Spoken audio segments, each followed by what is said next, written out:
সকালবেলা ঘুম থেকে উঠে এরকম একটা খারাপ খবর পাবো আমি স্বপ্নেও ভাবিনি। সত্যি কথাটা বাংলা সিনেমার দর্শকের জন্য, বাংলা সিনেমার ফ্যানদের জন্য সত্যি খুব খারাপ একটা খবর। সেটা হচ্ছে সৃজিত মুখার্জি, যা রিসেন্টলি একটা সিনেমা বেরিয়েছে কিল বিল সোসাইটি, এবং যেটা বক্স অফিসে খুব ভালো ফলো করেছে, তিনি কালকে রাতে অসুস্থ হয়ে গেছেন এবং তিনি এখন হাসপাতালে ভর্তি। কালকে রাতে তার বুকে ব্যথা ওঠে এবং তার মাথাটা ঘোরায়, তিনি শরীরে খুব অস্বস্তি বোধ করতে থাকেন। তারপরে তার ফ্যামিলি মেম্বারে মিলে তাকে হাসপাতালে ভর্তি করেন।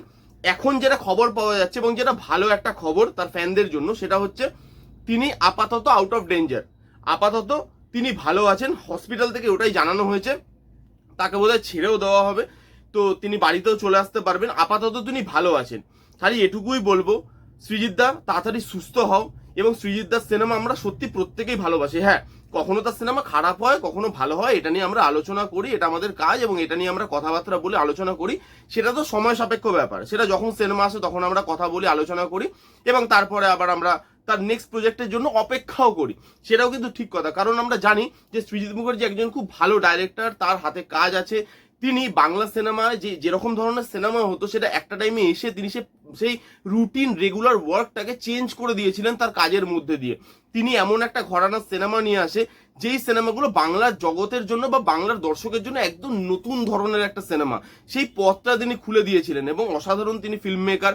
মাঝে মাঝে তিনিও খারাপ ছবি বানান, কোনো মানুষ তো পারফেক্ট হয় না, ভুল ঠিক সব মিলিয়েই মানুষ, তো তিনিও মাঝে মাঝে খারাপ ছবি বানান, তিনিও মাঝে মাঝে পদাতিকের মতো ছবি বানান যেগুলো দেখে মুগ্ধ হয়ে থাকতে হয়।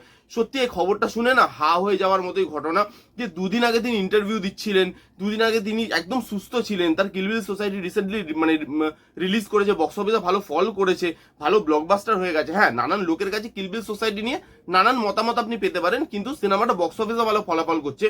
তো সকালবেলা উঠে হঠাৎ করে এই খবরটা পাবো, এটা আমি একদমই আশা করিনি। মানুষের শরীরে সত্যি কোনো ভরসা নেই যেটা দেখা যাচ্ছে। এবং আরেকটা কথা আমি এখানে অ্যাড্রেস করতে চাই, এবং আমি এটা সৃজিতদাকেই বলতে চাই, যদি তুমি এই ভিডিওটা দেখো তাহলে সৃজিতদা, তোমার ফ্যানরা তোমাকে সত্যি ভালোবাসে, এবং আমার মনে হয় এই জন্য না তোমার শরীরের দিকেও তোমার নিজেকে একটু খেয়াল দেওয়া উচিত এবার।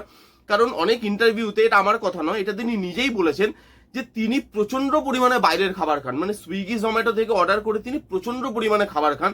এবং এটা তিনি নিজেই বলেছেন যে কলকাতায় সুইগি জোম্যাটো চলছেই বোধহয় ওনার দৌলতে, যে উনি এত বাল্কে খাবার অর্ডার করে, এভরিডে খাবার অর্ডার করে, যে চা কফিটা পর্যন্ত হয়তো বাইরে থেকে তাকে অর্ডার করে আনিয়ে খেতে হয়। তো সেখানে আমি তো বলবো দাদা, একটু এগুলো দেখো, বাইরের খাবার একটু অ্যাভয়েড করার চেষ্টা করো। কারণ বাইরের খাবার কারোর জন্যই ভালো না। সেটা সৃজিত মুখার্জি বলে বাইরের খাবার আলাদাভাবে রিয়াক্ট করবে বডিতে, সেটা তো নয়। আমার জন্য যা রিয়াক্ট করবে, আপনার জন্য যা রিয়াক্ট করবে, তার জন্য সেটাই রিয়াক্ট করবে। বাইরের খাবার মাঝে মাঝে টুকটাক আমরাও খাই, এবং সেটা চলে। বাইরে গেছি, কাজে আছি, বা কখনো কোনো অনুষ্ঠান হলো, বাইরের খাবার আনিয়ে খেলাম, বাইরে গিয়ে রেস্টুরেন্টে গিয়ে খাবার খেলাম, সেটা ঠিক আছে। বাট প্রতিনিয়ত 3 বেলা বাইরের খাবার খাওয়া, সেটা সত্যি শরীরের পক্ষে খুবই একটা খারাপ বিষয়। এবং এটা বোধহয় জাস্ট একটা ওয়ার্নিং টাইপের ছিল, যে বাইরের খাবারটা এবার বোধহয় সৃজিতদাকে বন্ধ করতে হবে। কারণ সৃজিতদা, আমরা চাই তুমি সুস্থ থাকো, এবং তুমি এরকম ধরনের ভালো ভালো সিনেমা বানাতে থাকো, এরকমই লোকের ভালোবাসা পেতে থাকো, এটাই আমরা চাই অ্যাজ ফ্যান, অ্যাজ বাংলা সিনেমার দর্শক, এটাই আমাদের চাওয়া। এবং লাস্ট এটাই বলবো, যে যাই হয়েছে তাড়াতাড়ি সুস্থ হয়ে যান সৃজিতদা, বাড়ি ফিরে আসুন, আবার নতুন করে কাজে লাগুন, আবার একটা নতুন সিনেমার জন্য প্রস্তুতি নিন, দর্শককে আবার সেই সৃজিত মুখার্জিকে ফিরিয়ে দিন যেটা দর্শক পেয়েছিল বেশ কয়েক বছর আগে। এই ছিল আমার ভিডিও। সৃজিতদাকে একটাই কথা বলবো, গেট ওয়েল সুন সৃজিতদা, তাড়াতাড়ি সুস্থ হয়ে উঠুন।